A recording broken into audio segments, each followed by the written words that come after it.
is appalled by the sheer magnitude of illegal, disproportionate, and indiscriminate use of force, tyranny, and injustice being perpetrated by the Israeli occupation forces against defenseless Palestinians.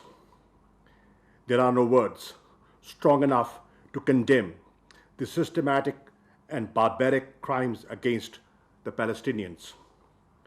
The deteriorating conditions in the occupied Palestinian territories due to the illegal practices of Israel, the colonial policies, and its continued aggression, siege, and collective punishment are sickening. The indiscriminate use of force by Israeli forces against defenseless Palestinians is tantamount to grave violations of principles underpinned in international law, including international humanitarian and human rights law. In the wake of the deteriorating conditions of the people of Palestine, my Prime Minister Imran Khan, has spoken with the custodian of the two holy mosques, King Salman bin Abdul Aziz, Turkish President Recep Tayyip Erdogan, and the President of Palestine, President Mahmoud Abbas. I've also been in touch with my key regional counterparts, including Brother Riyad al-Malki. The latest spate of Israeli aggression cannot be justified or condoned. At this somber juncture, we reaffirm our unflinching solidarity with the government and people of Palestine, valiantly defending their legitimate rights. We salute their courage in the face of unabated Israeli atrocities and preserving their Arab and Islamic identity. Mr. Chairman, distinguished colleagues, Pakistan condemns in the strongest possible terms the continuing airstrikes by Israel in Gaza that have resulted in deaths and injuries to many innocent Palestinians. Pakistan also condemns in the strongest possible terms attacks on innocent worshippers in Al-Aqsa Mosque, violating the very sanctity of Qibla Awwal.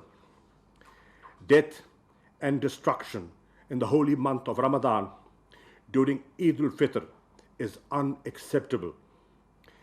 Endless, senseless violence must end. The respect for sanctity of religious places is well established in international law. In this regard, Pakistan played a key role during its non-permanent term in the Security Council in 1968-69. In addition to adopting Pakistan-initiated resolutions 252 and 267, the Security Council also adopted Resolution 271, also initiated by Pakistan, following the burning of Al-Aqsa Mosque on 5th of August 1969. Distinguished colleagues, all necessary steps must be taken for stopping the ongoing aggression against the Palestinian people and their properties. We call for immediate action on the following. 1. The international community must protect the Palestinians against the blatant and illegal use of force and flagrant violation of human rights. It should urgently intervene and take concerted actions to stop Israeli atrocities against civilian population in Gaza. The bombardment in Gaza must be stopped immediately. 2. Implementing forthwith resolutions adopted by the UN Security Council, UN General Assembly, and the UN Human Rights Councils is both critical and urgent. 3. Israel's crimes against humanity should not escape accountability. There should be no impunity for Israel's violation of international law, including the Geneva, Fourth Geneva and the various other human rights conventions. 4. Attempts to create a false equivalence between Israel, the aggressor, and Palestinians, the victims, are inexcusable as the collective voice of the Muslim Ummah. The OIC should work in unity to dispel this deliberately deceptive perception.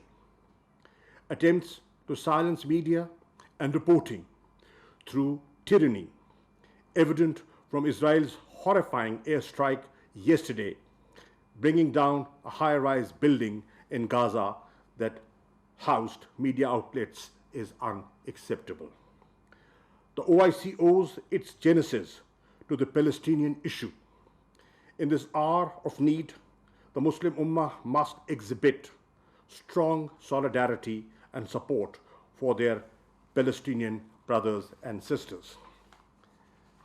As a member of the executive committee and the next chair of the Council of Foreign Ministers, Pakistan remains ready to join hands with other OIC member states in any move to stop the ongoing bloodshed and restore human dignity and human rights of the Palestinian people in the occupied territories.